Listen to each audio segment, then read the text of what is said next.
महानुभावों को मेरा सादर जय जिनेंद्र। और 8 अंगों की चर्चा हमारी चल रही थी, सम्यक दर्शन के जो 8 अंग होते हैं, और आज हम अंतिम अंग जो 8वां अंग है प्रभावना अंग, उसके बारे में समझेंगे। तो चलिए शुरू करते हैं। प्रभावना अंग क्या है, ये भी बहुत ही महत्वपूर्ण विषय है समझने के लिए, जीवन में उतारने के लिए भी। तो चलते हैं, शुरू करते हैं। क्या है, शुद्ध उच्चारण करेंगे पहले। अज्ञान तिमिरव्याप्ति, ध्यान से देखिए कैसे पढ़ना है। अज्ञान तिमिरव्याप्ति, तिमिर व्याप्ति नहीं, अज्ञान तिमिर व्याप्ति ऐसे नहीं पढ़ना, अज्ञान तिमिरव्याप्ति। ठीक, यहाँ द्वित्व होगा व का। अज्ञान तिमिरव्याप्ति मपाकृत्य यथायथम, मपाकृत्य यथायथम जिन शासन माहात्म्य, जिन शासन माहात्म्य प्रकाशः स्यात् प्रभावना, प्रकाशः स्यात् प्रभावना। ठीक है, सरल है, पढ़ते हैं पूरा। अज्ञानतिमिरव्याप्ति मपाकृत्य यथायथम जिन शासन माहात्म्य प्रकाशः स्यात् प्रभावना। एक बार, अज्ञानतिमिरव्याप्ति मपाकृत्य यथायथम जिन शासन माहात्म्य प्रकाशः स्यात् प्रभावना। चलिए पढ़ें, अपन अर्थ देखते हैं क्या कह रहे हैं इसमें। कहते हैं कि अज्ञान तिमिरव्याप्ति, अज्ञान रूपी तिमिर, तिमिर मतलब अंधकार, अंधेरा, अज्ञान रूपी अंधकार की व्याप्ति, व्याप्ति मतलब विस्तार, फैलाव। ठीक, तो तिमिरव्याप्तिम, ये इधर का माँ भी आधा इधर आ जाएगा, व्याप्तिम आधा माँ, और यहाँ आ बचेगा तो हो जाएगा अपाकृत्य। ठीक, तो व्याप्ति मतलब विस्तार को, विस्तार को। अपाकृत्य, अपाकृत्य मतलब दूर करके। यथायथम जैसे तैसे, यथायथम मतलब जैसे तैसे, जैसे तैसे मतलब जैसे बने वैसे।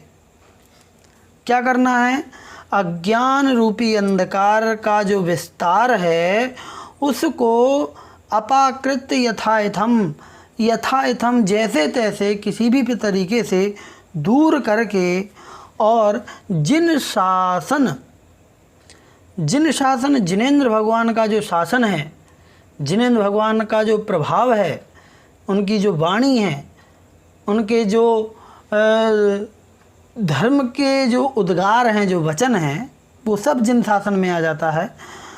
उसका जो महात्म्य है, महात्म्य मतलब उसकी महानता जिसे हम कहते हैं, तो जिन शासन की महानता को प्रकाशः, प्रकाशः मतलब प्रकट करना, स्यात् प्रभावना, प्रभावना स्यात् प्रभावना है या प्रभावना होती है। तो अज्ञान रूपी अंधकार के विस्तार को जैसे तैसे दूर करके जिनेंद्र भगवान के शासन के महात्म्य को प्रकट करना प्रभावना कहलाता है। क्या है ये सब, इसको थोड़ा सा समझें।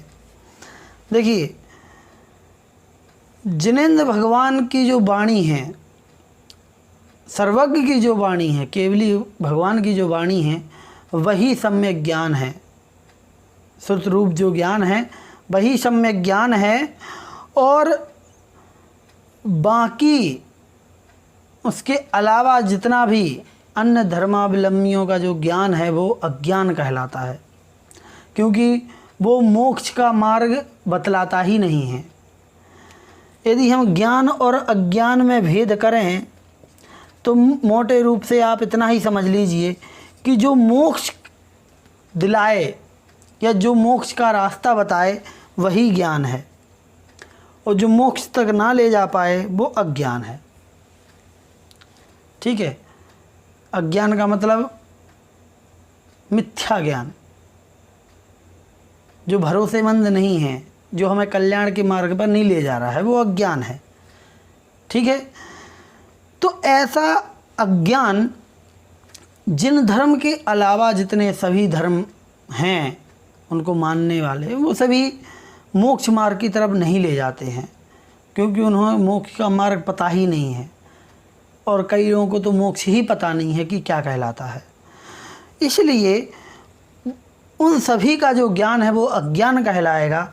इसलिए उस अज्ञान रूपी अंधकार का जो विस्तार है उसको किसी तरीके से दूर करना। अब तरीका क्या हो सकता है? तरीका यही है कि जिनेंद्र भगवान के शासन को, जिनेंद्र भगवान की वाणी को ज़्यादा से ज़्यादा लोगों तक पहुंचाया जाए, उनकी जो बात है उसको ज़्यादा से ज़्यादा लोगों तक पहुंचाई जाए वह बात, और जितने ज़्यादा लोग जिनेंद्र भगवान की वाणी को सुनेंगे उतने ही ज़्यादा लोग उनसे प्रभावित होंगे और उतनी ही ज़्यादा जिन धर्म की प्रभावना होगी। और इसके तरीके कई हो सकते हैं, कई प्रकार से जिन धर्म की प्रभावना की जा सकती है, और उन सभी तरीकों में से एक तरीका वो भी है जो अभी हमारे इस कक्षाओं में और पुराने मतलब पिछले जो शिविर लग चुके हैं उनमें जिन्होंने पुण्यार्जक बने हैं, पुण्यार्जन किया है, वो भी एक तरीके से प्रभावना है। जिन्होंने अपनी तरफ से पुरस्कार दे करके और लोगों को धर्म से जोड़ने का जो प्रयास किया है वो भी प्रभावना अंग का पालन उनका हो जाएगा। हमें जिनेंद्र भगवान की वाणी को लोगों तक पहुंचाना है। अब वो तरीका शिविर भी हो सकता है, ये कक्षाएं चल रही हैं ये भी हो सकता है, हम विधान करते हैं वो भी प्रभावना अंग का ही एक तरीका है। जो प्रतिष्ठाएं होती हैं, पंच कल्याणक प्रतिष्ठा होती है, उसमें जो फिर हम लोगों के लिए, लोगों तक पहुंचाने के लिए जो हम रंगमंच का जो कार्यक्रम आयोजित होता है वो भी एक प्रभावना है। जुलूस जो निकाले जाते हैं वो भी प्रभावना है। घर के ऊपर जो हम ध्वज लगाते हैं पचरंगा, वो भी प्रभावना अंग का ही एक भेद है। तो इस प्रकार से हम सैकड़ों प्रकार से, जैसे पत्रिकाएं छपती हैं वो लोगों तक पहुंचाना, पुस्तक छपवाते हैं हम वो लोगों तक पहुंचाना, ठीक है, कक्षाओं का प्रसारण करवाना। तो जिन धर्म की जो जिनेंद्र भगवान की जो वाणी है वो किसी भी तरीके से लोगों तक पहुँचे। अब किसी भी तरीके का मतलब ये है कि अहिंसा वाला तरीका, कोई ऐसा नहीं कि मार मार के जैन धर्म बनवाए किसी को, है ना।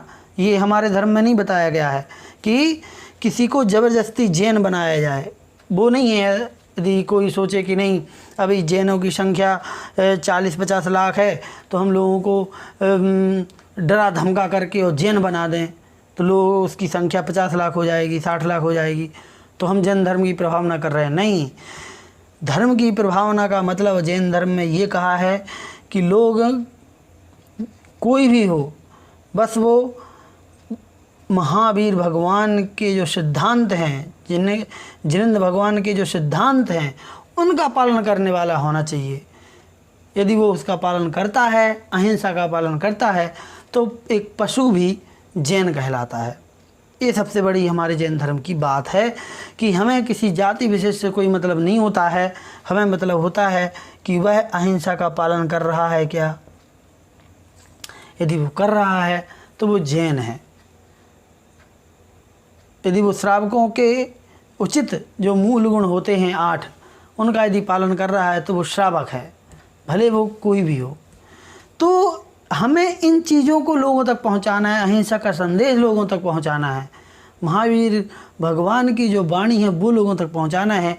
और वह वाणी जितनी ज़्यादा जिस तरीके से पहुंचाते जाएंगे और पहुंचती रहेगी, वह हमारे प्रभावना अंग का एक हिस्सा बनता रहेगा। तो हमने 8 अंगों को समझा अभी तक, है ना। पहला निशंकित, निकांक्षित, निर्विचिकित्सा, उपगूहन, स्थितीकरण, है ना, और वात्सल्य, प्रभावना। तो ये जो हमने 8 अंग पढ़े, है ना, इन 8 अंगों को अच्छी तरीके से समझना है और फिर अपने अंदर इनको धारण करने की चेष्टा करना है। अब अगले श्लोकों में इन 8 अंगों में जो पुराणों में जो प्रसिद्ध व्यक्ति हैं उनके नाम आएंगे, उनकी कथाएं क्या थी, कैसी थी, ये आगे हम समझेंगे अगले श्लोकों में। 8 अंगों में 8 कौन प्रसिद्ध व्यक्ति हैं जिन्होंने एक एक अंग, हालांकि वो 8 अंग का पालन करने वाले हैं, लेकिन एक विशेष अंग पर उनका क्या योगदान रहा और कैसे वो उसको पालन करने वाले बने, ये उनके नाम आगे आने वाले हैं। तो चलिए, आप लोगों ने इसको धैर्यपूर्वक बहुत ही अच्छी तरीके से समझा, याद भी कर रहे होंगे आप लोग। श्लोक भी याद करते जाइए, क्योंकि अभी याद हो जाएगा तो हो जाएगा, फिर बाकी फिर बाद में याद करना मुश्किल होता है। इसलिए एक एक श्लोक आप प्रतिदिन याद करते जाएं, जिनसे बने, है ना। और जिनको नहीं बन रहा है याद करते, टाइम नहीं है, तो वो अपने हिसाब से देख सकते हैं। तो चलिए, आशा करते हैं आपको ये बात समझ में आई होगी और प्रभावना अंग को भी हम अपने अंदर धारण करेंगे, है ना। तो आज की कक्षा को यहीं पर समाप्त करते हैं। जय जिनेंद्र।